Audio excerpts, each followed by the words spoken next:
On the overworld, I also grabbed some sand and gravel for concrete, because boy are we going to need concrete. So I think I salvaged it to give you the final product. I was so locked in trying to finish this that my hand was starting to get pins and needles in it from holding my mouse for too long. Which was very worth it, as I think it came out quite nicely. Also, the inside is completely empty. Like any sane person, I tried to keep my distance from the madman with the sword, and pinned him into a hole, dealing the last of the damage. Now that the Lich is dead, 3 paths have opened up before me.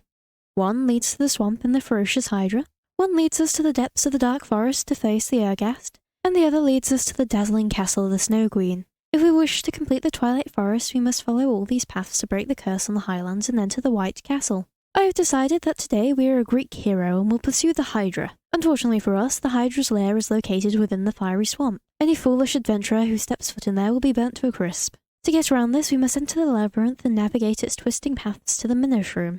Flying Kim will give us meat stroganoff, which when consumed will give us the fire resistance we need. With our path set before us, we must first deal with some supply chain issues. The first of this is moving the chickens into their new and improved pen. Not quite free range despite their best attempts, but they have some space to move around, for now. Along with this, I set up a small farm next to them to provide me with some basic crops. Now that food and feathers have been taken care of for now, I mounted my horse and galloped our way to the swamp. I had only briefly been past it due to their mosquito problem, but now that has been dealt with, we can enter freely in order to locate these hill things. These are the entrances to the Labyrinth. I also had to wander up to the fiery swamp. Not entering, as I don't think barbecued jay would taste very nice. The other big hill thing is the Hydra's lair. So nice of it to live within such convenient distance. The next part of our tale, something akin to a tragedy strikes. Last episode, you may remember me entering a hollow hill for ore. Well, I was minding my business doing that again in one of the large hollow hills. I'm running low on gold for golden apples. See what I mean by supply chain issues? Anyway, while minding my gold, I was attacked by a wraith, and then another wraith, until I was knocked from my ledge and mercilessly killed by the wraiths. To add insult to injury, I had to use my other horse to get back there, but my stuff was successfully retrieved. God, do I love the GraveStone Mod. I went home to brew myself some tea to calm my nerves, and for the regen. After that poor encounter, I decided to make some new diamond armor and an iron hammer. The diamond armor worked as wonderfully as usual, while the iron hammer has been left to rust in my tools chest. You win some, you lose some, I guess. These cows lost some as I kidnapped them from the bright, sunny overworld to come live in the dark Twilight Forest. It's finally a time to upgrade my food source. I can't live on bread forever. I think my poor diet has contributed to some of my struggles in the past. So once I had so many animals that they were an entity cramming risk, I slaughtered them all and cooked up some nice juicy steak. With our supply chain's issues solved for now, it was time to enter the Labyrinth. A large underground maze filled with strange bugs, minotaurs, and maze slimes? Okay. This labyrinth has 2 floors, so step 1 is fight our way to the entrance down, while looting all the chests. Obviously. The loot here is pretty nice, and I'm sure the Minotaurs won't miss it. I'm sure they also won't miss their torches. After clearing the coast, I carry on down to the final lair. This time we're looking for the center of the maze, somewhere beyond the evil bugs that set me on fire and the one that tried to suffocate me in a wall. I usually like bugs.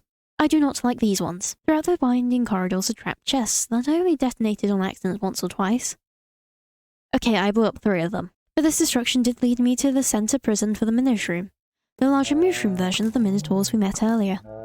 Like them, it has a charge-up attack, which also means it can be cheesed as easily by not entering its pen and shooting it. Yeah, this is probably the easiest fight. Regardless, like Theseus before us, we have slayed the Minotaur and gained another trophy for the collection. Now we just have to get back out. Once home, I place the head upon the pedestal in my newly renovated trophy room. It's not very fancy, but it does the job. Along with my shiny axe and head, I can warm my spirits with some meat stroganoff, acclimatizing ourselves to the fiery swamps. With this, we can now face our next opponent, the Hydra. After we get some gravel, yeah, I need to resupply again. I used a lot more arrows than I thought I would in that maze, and my shields have taken a lot of damage. So I made a new shield and stole some books from the Lich's tower. He's dead now, he won't miss them. Using some obsidian from that nether portal, I made an enchanting table. My enchants kinda suck, but hopefully they'll do their job and provide me with some added protection. I also made 4 stacks of arrows, so this will probably last me like 2 more fights before I have to make more. Hopefully. Regardless, it is time to complete the Herculean task of slaying the Hydra. As I said earlier in the episode, the Hydra lives in this big half hill. As I approach, I get my first glimpse of the large dragon-like creature with 3 heads. Its bright magenta eye staring me down tells me quite clearly that it has also seen me. Well, I guess there's no running now. The only way to continue down this path is straight ahead into the Hydra's lair. Its attacks are simple. It will launch 3 fireballs that will keep moving until they make contact and explode. If you get too close, it will rain fire down upon you, and if you're stupid enough to get even closer, it will launch one of its 3 heads at you and bite down with its mighty fangs. All these attacks have the ability to wipe you out in one fell swoop, so the solution is to not get hit. A bit easier said than done. Multiple heads can launch attacks at the same time, you can't look away and you can't stand still. My strategy was to run around like a headless chicken while trying to deflect the fireballs back at him. Clearly I am not blessed by Apollo, nor am I blessed by whichever god stops you from falling in holes. I did this like twice. Definitely not part of an optimal strategy. Regardless, I did a fair bit of damage with the fireballs until one of the heads dies. Now the Hydra isn't merely a multi-headed serpent, there's plenty of those. Now what makes the Hydra special is its ability to regrow its heads. Strike one down, two more appear in its place, just as capable of attacking and just as deadly. During this fight I've been trying to spread the damage and not focus a single head, so I don't wind up with too many that I become overwhelmed and can't keep up. But if you're feeling truly masochistic, you can target each head and wind up with 7 in total to deal with. I, however, only accept that treatment from pretty women, so I tried to minimise the amount of heads that formed, and went right back to knocking the fireballs back at him. Until the final one landed and the Hydra was dead. Took this guy a minute to die, guess that's what happens when you have so many heads. The left where he once stood was our 4th trophy, some meat and blood. Now that I think about it, this is a little gory compared to the others. But this isn't our only reward, as the hill is full of ore. Nothing too special, mostly iron, coal and copper, none of which we're particularly short on. But I did head home to grab some blocks to get gold and diamonds. They're 2 diamonds, but thanks to fortune we're actually 4 diamonds. I also fell down the hole again. It is a wonder how I've managed to make it this far in life. Grosses aside, I sure did a number on the landscape around here. All those fireballs I dodged had to go somewhere. I just hope the Hydra doesn't sue me for property damage.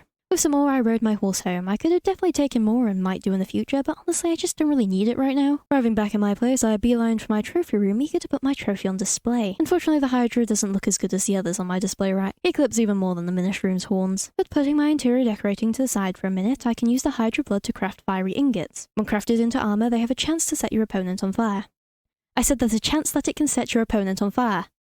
There we go. Now instead of fighting a regular zombie, you can fight a burning one. The odds of lighting an opponent on fire is pretty small with only 1 piece, but I opted for leggings since my Naga ones have seen better days. Definitely because of that and not because I don't have enough for a chestplate. I'll need to replace that with something else at a later date. The troubles that come with armor. I suppose I should get on and decorate this house while someone, or something, waits for us in the forest at the end of our next path.